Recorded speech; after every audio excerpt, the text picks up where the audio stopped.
things, we haven't even picked it up. Many of us haven't even read the whole thing. Many of us haven't even read the translation cover to cover. Nothing. And this is supposed to be the utmost priority. If I told you that there's $1 million buried in, outside in the field, I give you mark an X, $1 million, 10 feet deep. Here's a shovel. What kind of effort would you put in? And if I told you there's a quarter 10 feet deep, here's a shovel. What kind of effort would you put in? You compare the effort. So the effort you put into Quran is only based on what you think it's worth. You understand that? Your effort is only based on what you think it's worth. So if you're not giving it much time, that's how much it's worth to you. That's what matters to you. If it's not the greatest treasure to you, it doesn't require that digging. If it's just another book on the shelf, and it's just free leisure reading, right? Then that's different. So the Quran, the two elements of our attitude, you tell me. I'm not going to tell you. What is it? Because I don't want couch potato lectures. Beyond criticism and highest priority. Highest priority. Okay? So this was the second part of the internal prerequisites. The third prerequisite, perhaps the most difficult, is the resolve to change according to the Book of Allah. The resolve to change according to Allah's book. Here you have three categories of people. Category one, may Allah make us from them, are people that when they take the correct attitude with Kitabullah, when they have the correct intention with Kitabullah, and they start studying it, they start studying this amazing book, they find that it's asking for a direction. It's asking you to take a certain course in your life. And when you analyze your life is going this way, the Quran is going that way. There's a gap between your life and the Book of Allah. The category one are people who say, no matter what, I am going to give up the rest of my life closing this gap. Maybe I'll never get there, but I'm going to give up the rest of my life closing this gap. Whatever it takes. These are the people, the first thing they lose is what? What do you think? Family love, friends, affiliations. Everyone they love, everyone that they relied on, their whole clique, everyone that was their shelter now becomes they're the same people who abandoned them. What's wrong with you? I used to be cool. I used to be proud of you as my son or my daughter. What's going on with you? If you wanted to be a mullah, you should have told me. We would have never brought you to America. Right? You want to be like this? What's the point of all this? Don't you know where we are? Why are you being so extreme? Who will say this to you? Your loved ones. Your loved ones will say this to you. Your best friends from kindergarten, from high school, they'll abandon you. They'll walk away from you. Because you're too weird for them now. Right? And so your entire circle is going to just vanish. It's not going to be the same. And when that happens, would you feel lonely or good about yourself? You're going to feel very lonely. And it is at this is the make and break point. Some people, they can't handle the pressure. So what do? They go back to those who love. But what does Allah want you to do? Go back to the one who you should truly love, which is Allah through Allah's book. This is the testing point that every one of us has to go through. When we turn to Allah's book, then we are tested by those who we love. And second of all, we are tested by finance, by money. You might have to experience a change of career, a change of major, because you are convinced what you're doing might not lead you to the best thing for you. Right? It might convince you of the head. And your heart is convinced of it, you're trying to make excuses in your mind, but your mind just can't come up with enough of them.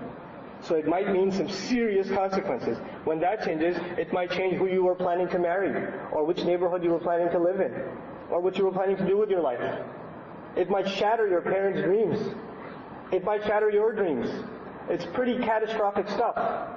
It is only those who prove the great love of Allah that are able to pass this very difficult test. And once they do, this is the greater jihad, by the way. This is the great jihad. This is the jihad mentioned in Meccan Quran. We think of jihad in Madani Quran, right? Jihad mentioned in Surah Ankabut when?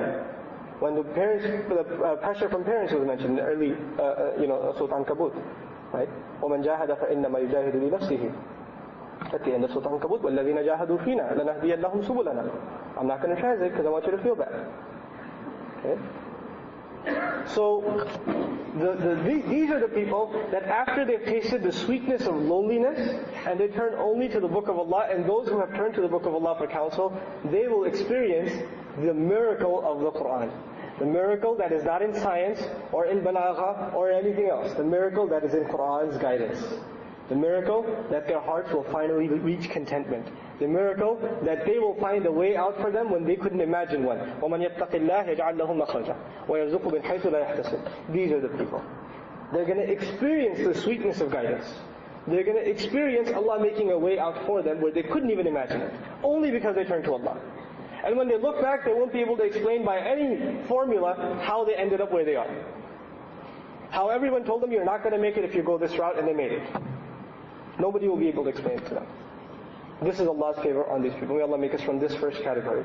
The second category of people are people, very common, that will say Qur'an is the truth. It's beautiful. What it's saying is true and it's wise and it's correct. But brother, I'm just not strong enough. Make dua for me. I'm trying, but really, it's too hard right now. You pray 5 times? All 5? On time? How do you do that? That's amazing. Right? Nobody ever says, you stop at a red light? All of them? That's awesome. How do you do it? Right? But with salah, oh my God, this is huge. You should get an award. Parents are saying, mera bacha, she's 5 waqt ka namazi padho. Pata hai? Bahut sahi namazi waqt pe padhta hai. Prays every salah on time. MashaAllah. He even gets up for Fajr. He even prays Isha before he goes to sleep. It's like an accomplishment now. This was a bare minimum of being a Muslim, and now it's an accomplishment. Now you should get an award for it. Like stopping at a red light and somebody hands you here. Congratulations, Citizen of the Year. Right? It's ridiculous, our attitudes of how they've deteriorated. But anyway, the second group of people, I'm not strong enough. Inshallah soon. I'm growing internally. And these are the people who are not knowingly actually making a lie against Allah. لا يكلف الله نفسا إلا وسعها. Allah does not burden anyone except they can hold that burden. Right? So if the burden, the obligation Allah gave us are the values and the guidance of His book, the instructions in His book, doesn't He already know we can hold it? He knows it, right? And He wouldn't have given it if He couldn't hold it. So if somebody says it's too hard, they're lying against who? Allah, because He said it's impossible that it'd be too hard. I wouldn't have given it to you if it was too hard. I only gave it to you because you can handle it. By default, and Allah does not lie. So there's only two possibilities. You're lying or Allah is. And ma'adallah, the second one's impossible. So it's you. You're lying against yourself. This is the second category of people. Excuse makers. The third and the worst category of people. The second are weak. The third are hypocrites. And this is the worst category of people. These are people that are now becoming, they're surfacing more and more and more. And these are the people who don't want to let the world see that they are actually they're not willing to follow what Allah's guidance offers.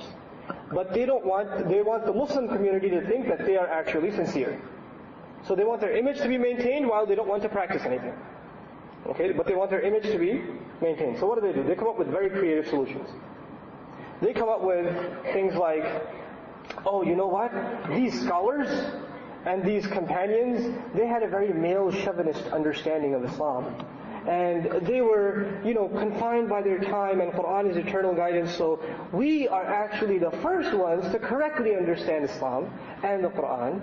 And so all of these other backwards, orthodox, traditional, closed-minded interpretations of the Qur'an are, they're incorrect.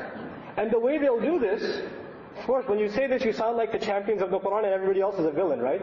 Because you're trying to do the right thing. So on their websites, they are, basically declaring themselves as heroes, right? These people have taken a pioneer step in the progression and bringing Muslims to light, etc. Such garbage. And what's their first step? The first thing they will do, attack the scholars of Islam.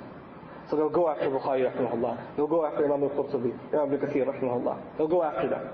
Their character, not even their writings, their character they'll go after them. And then they don't stop at that. They go next after the character of the Sahaba. But they don't stop there. Then they go after Hadith. And then they go after Qur'an, and they say the Qur'an, some parts of it are not to be interpreted anymore. They are basically dead for that time, and they don't apply anymore. That was all in that context. So their attack starts from scholars, it ends with Qur'an itself.